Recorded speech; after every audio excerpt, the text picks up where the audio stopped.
This week, hate for sale, the ultraviolet cleaning squad, and, hello, will you be joining Team Xbox?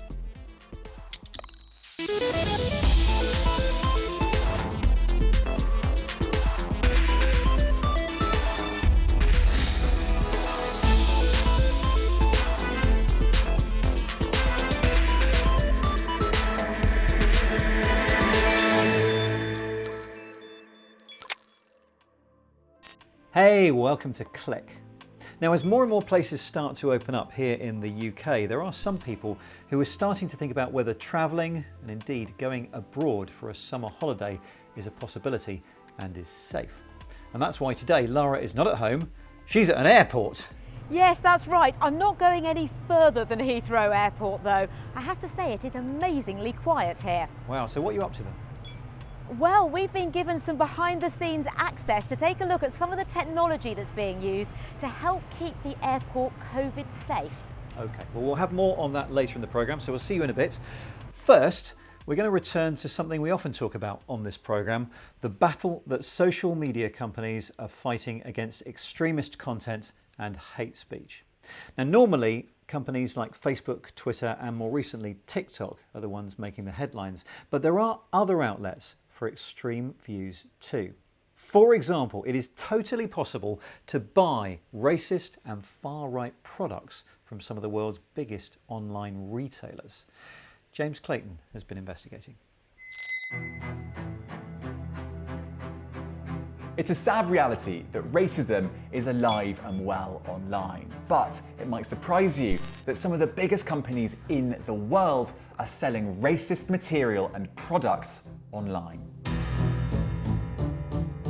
Our investigation has also found that online retailers' own algorithms are often promoting racist products, which they then benefit from financially. To the degree that algorithms can learn, they can also be taught to be more responsible. Otherwise, these companies essentially should just throw their hands in the air and says, yes, we are going to make it easier for you to be an extremist. The Black Lives Matter movement has been an awakening for many, not just people, but companies too. After George Floyd's death, chief executive after chief executive stood up and declared themselves and their organisation behind the movement, including Amazon's Jeff Bezos and Google's Sundar Pichai. But have these companies been practicing what they preach? I wanted to find out, so I decided to do some online shopping. First up, the undisputed heavyweight of online retail, Amazon. You may be surprised to see that white power flags are being sold on the platform. They're not called white supremacist flags, but if you reverse Google search it, you'll see that they definitely are. Now, I'm a tech reporter, I'm not an expert in neo-Nazi flags, but when I clicked on that flag, something caught my eye. In the frequently bought together box, Amazon was suggesting another flag of a symbol I'd never seen before. So I decided to look it up, and yeah, it's another neo-Nazi flag.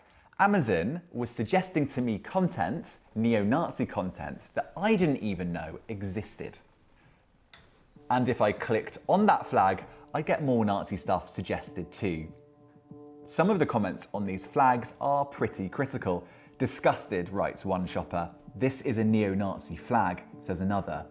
But others are very happy. This person says that the flag would be great for use in parades and thanks Amazon for making it happen. So next time you see a far-right march and you see flags on display, it's possible that they were bought on Amazon. Amazon may have profited from them. The weirdest part about this is how easy it is to land on white supremacist material without me having ever typed in anything to do with white supremacy. We need to demand that the companies that are providing these algorithms don't just sort of say, oh, it's the algorithm's fault, it's not our fault, right? They need to constantly be on top of what is their algorithm recommending and making sure that they're fine-tuning it so that people cannot game the system.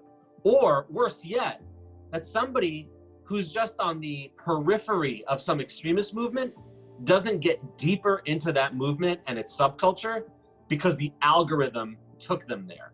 These symbols matter. They're the emblems of the extremist, racist far right. The Christchurch shooter, for example, wore these two symbols. There's lots more I could show you on Amazon, but let's take another example. This time, the KKK, the Ku Klux Klan, and another online retailer, Wish. Now, Wish doesn't have any explicit KKK merchandise, but it does have this old 1960s cartoon. However, if I click on related items, suddenly I'm offered a load of things that are associated with the KKK. In fact, the first two items that are suggested are a hood and a white power sticker. There's also suggestions for neo-Nazi flags, white power rings, etc., etc. The algorithm thinks that I'm interested in white supremacy, and so that's what it's offering me. And there's more. The far-right extremist movement, the Boogaloo Boys, is banned on Facebook. Members of the movement have been charged with terrorism offences. One man has been accused of killing state officials. Type Boogaloo into Wish, however, and you get a load of military equipment. The military equipment itself isn't labelled as Boogaloo, but the algorithm thinks that's what you might be interested in. It wasn't just this. All three online retailers we looked at, Amazon, Google, and Wish, all had Boogaloo content for sale, despite them being banned on other platforms. All three have now taken down those products. On Google too, we found racist literature for sale. Now, we've thought about this and we've decided not to show it to you. Here's what the companies told us. First off, Amazon removed everything that we showed them. They said, the products in question are no longer available and we've taken action on the bad actors that offered the products and violated our policies. Google too removed everything we showed them, saying we don't allow ads or products that are sold on our platforms that display shocking content or promote hatred, intolerance, discrimination, or violence. And Wish told us we are working hard to remove these items and taking additional steps to prevent such items appearing again. It's not just these companies we could have focused on. Many other online retailers also have problematic products for sale. The big question now is what should and shouldn't stay up, and how can companies moderate their platforms so that they don't profit from hate? Wow, well that was James Clayton, who's with me now online. James, I got the feeling that these items were only taken down when you notified these platforms. Do you think they really are actively hunting for offensive items? That is the million-dollar question. And in a way, there's no way of knowing because they wouldn't actively advertise every time they took something down. When you do approach these companies and say, look, this is the kind of thing that you're like either selling or you have on your platform, they say, we didn't realize, we'll take it down straight away. But there's clearly an issue there around how they moderate the platform. No matter how many human moderators you throw at a platform, it's just numerically impossible to take down the amount of content that they would need to. There is one crucial difference with this than Facebook, Twitter, right? Because Facebook have, as they always say, like billions and billions of posts that they have to deal with. Whereas when you're actually an online retailer, the amount of products that you're actually selling is way fewer. And so that defense doesn't quite work when it comes to online retailing. I guess this is just another example of the algorithms doing their job and doing them well. The company is actively promoting other racist stuff. The algorithm knows that lots of people who type in Boogaloo are interested in military stuff, and so it promotes and suggests military equipment. But others might say it's not a particularly smart move to suggest military equipment to an organisation that has links to the extreme right and to terrorist offences. Some of the items and some of the symbols are not just racist, they've been appropriated. Right, so for example, a swastika was, and still is, a Hindu sign. And a lot of these new neo-Nazi signs are old pagan signs. This is why the algorithm is so important, because if you're typing in KKK or white supremacy, it's pretty clear what you're searching for. Are they platforms? Are they publishers? How much responsibility do they want to take? You could argue that Amazon could say, look, we are libertarians, we think that we should sell everything. We don't make judgment calls on that. But when Amazon comes out and supports Black Lives Matter, at that point, they do have a value system. And I think the big question here is supporting Black Lives Matter and having this kind of products for sale, are they compatible? James, fascinating stuff. Thanks for doing that report for us. Hello and welcome to the Week in Tech. It was the week that Twitter announced plans to ban and suspend accounts linked to the QAnon conspiracy theory, whose supporters believe there are people plotting against the President of the USA. Campaigners suggested England's coronavirus test and trace programme breaks GDPR data rules, as the system was launched without carrying out an assessment of its impact on privacy. The UK government stated that there was no evidence of data being used unlawfully. Music streaming service Spotify has launched podcasts, but with video. The platform's new video podcast feature is only available with a select few podcasts for now. And Apple's announced a plan for the tech giant and its entire supply chain to become carbon neutral by 2030. Those of you with a craving for fancy, futuristic food with a smaller carbon impact than the original, the bacon and pork belly in this sandwich isn't from a living pig. The meat was grown in a lab. Creators Higher Stakes say it's the first to serve lab-grown pork from up to 50% cultivated cells. And finally, what do you get if you cross machine learning and thermal cameras? Yes, that's right, a virtual hand. Researchers at Cornell University have designed a wrist-mounted device that continuously tracks the entire human hand in 3D. As well as VR and human-computer interfacing, it could even be used in sign language translation.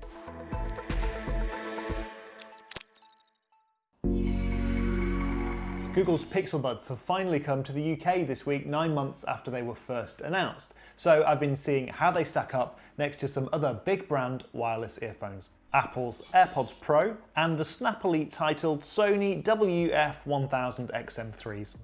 I'm wearing the Pixel Buds now, and Google's designed them to lie flat in your ears so they have a low profile, which I appreciate because you don't catch them if you're taking off your shirt or if you're wearing a hat.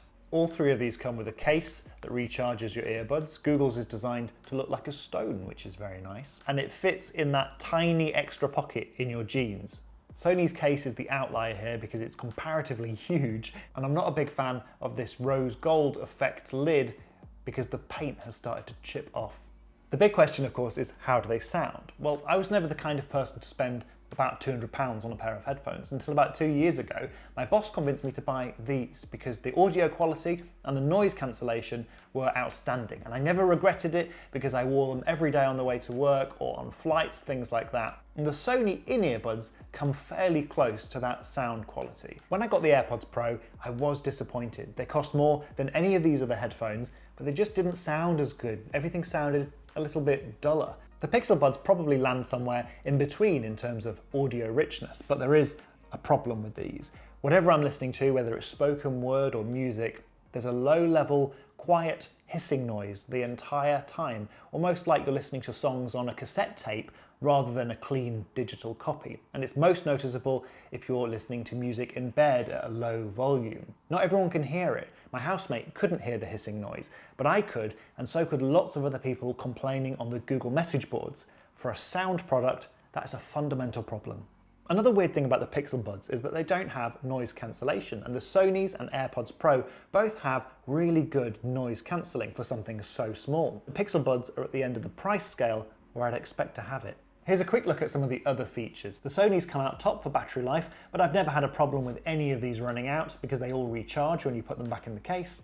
The Pixel Buds and the AirPods Pro have the added bonus of a wireless charging case, and both of them are also sweat resistant, while the Sonys are not, although I did used to wear them at the gym all the time and they haven't broken yet. One little thing I'm really glad the Pixel Buds get right is that they play the low battery noise at the same volume as the music you've been listening to, which is really important if you're trying to fall asleep. For some reason, I cannot understand. The AirPods Pro play a really loud low battery noise, even if you're playing music at the quietest volume. And so many times I've fallen asleep with these in and then suddenly and it makes me jump out my skin every time. Apple, please fix this. But That's a small issue compared to the hissing on the Pixel Buds. Google says the hissing is rare and it will fix it with a software update. But these first came out in the US in April and it's still not fixed. So I suppose we'll have to wait and see.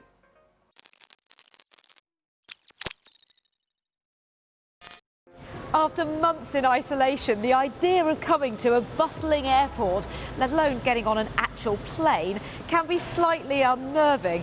Here at Heathrow, things are a lot quieter than usual, but they're doing everything they can to try and make the place COVID safe, with a fair bit of help from technology. Let's go take a look. Leave this first. These robots were previously used to kill off hospital-acquired infections, but now there's one in each terminal, deployed to disinfect, mapping its route and focusing on the most common touch points. It uses UVC light, and viruses don't have an immune system to UVC, and that in effect stops it from replicating and kills the virus. The only way we could safely see it lit up and working, though, was through the window of this conference room. There's good reason we can't go in there. Apparently for the first few seconds it's on, the room actually smells of burning skin.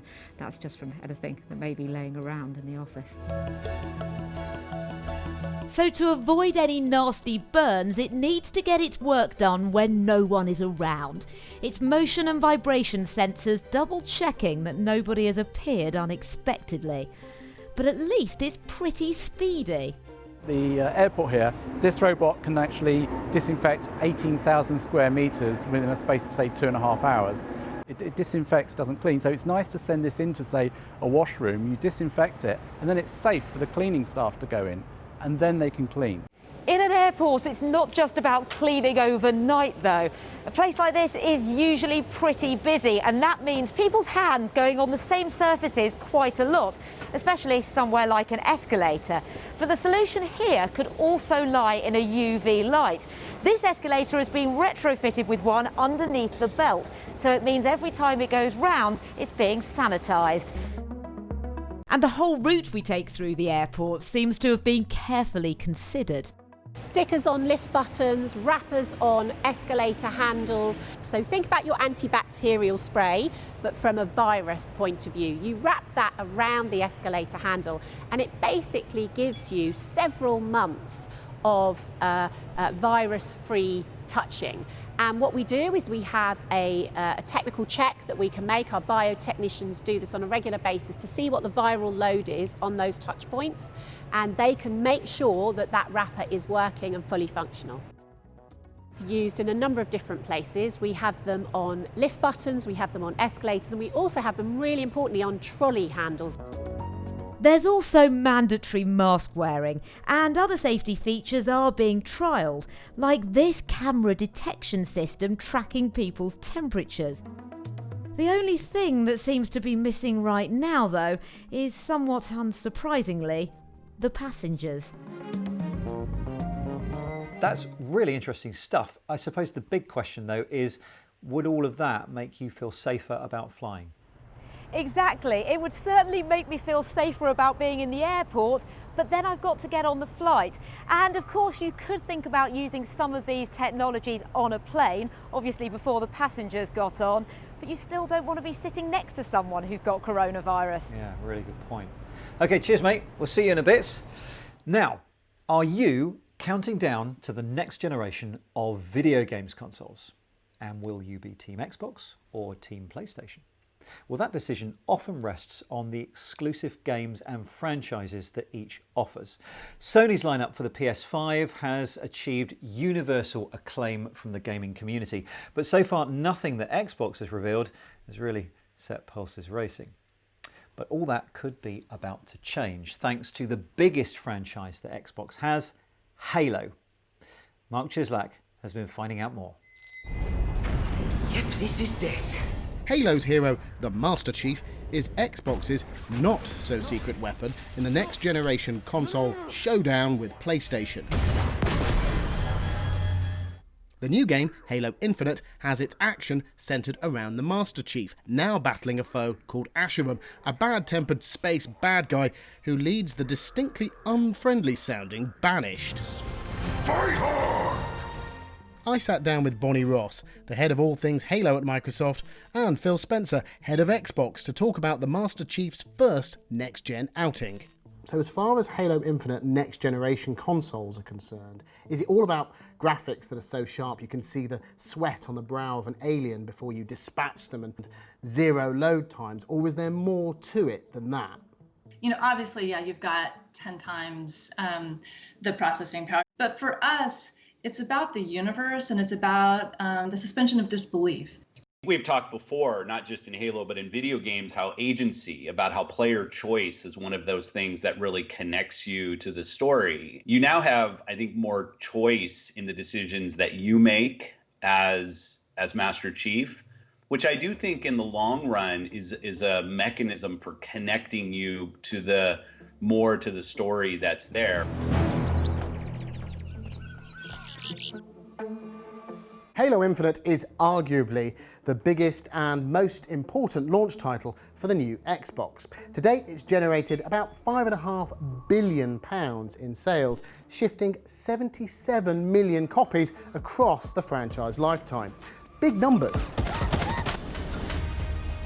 The first Halo, Combat Evolved, released for the original Xbox back in 2001. Developed by Bungie, it combined cinematic storytelling with satisfying combat, and for the time, incredibly lush visuals.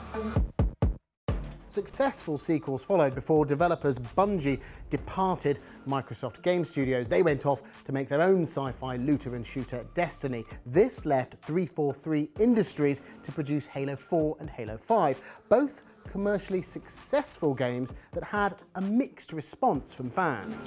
I think with Halo 4, we told a beautiful story. I think that I'm really proud of what we did with campaign, but I think we fell down with multiplayer. I think we were trying to probably do some Me Too's with some other, trying to focus on what other games were doing versus thinking about Halo. With Halo 5, it's kind of like we reversed our learning. I think that the Halo 5 story, it's a fine story. I don't think it's a great Halo story with Master Chief at the focus. But then on multiplayer, I'm incredibly proud with what we did with multiplayer. So third time up at the bat, I hope that we learned and we're bringing them both together and making sure that we get it right this time. It's a new game on a new console, so the Master Chief has some new kit to play with, including this, the grapple shot. And the drop shield, which provides the Chief with temporary cover. Plenty of old favourites, of course, return. Halo Infinite wasn't the only Series X game Microsoft showed off. Of the platform-exclusive titles on show, the standouts included a new Fable title, this time from developers Playground Games, who previously brought us Forza Horizon. Speaking of Forza, there's a new Forza Motorsport for Series X with visuals so sharp they should carry a health warning. On this evidence, Xbox seems to have got some of its mojo back. We'll find out if it's enough to face down the challenge of the PlayStation 5 when Xbox Series X launches later this year. Okay, big guy. That was Mark. Certainly looks like the next generation console war is hotting up. That's it from us though for the moment, from me on the sofa and from Lara at Arrivals. As ever, you can keep up with the team throughout the week on social media, on YouTube, Instagram, Facebook and Twitter at BBC Click. Thanks for watching and we'll see you soon. Bye-bye.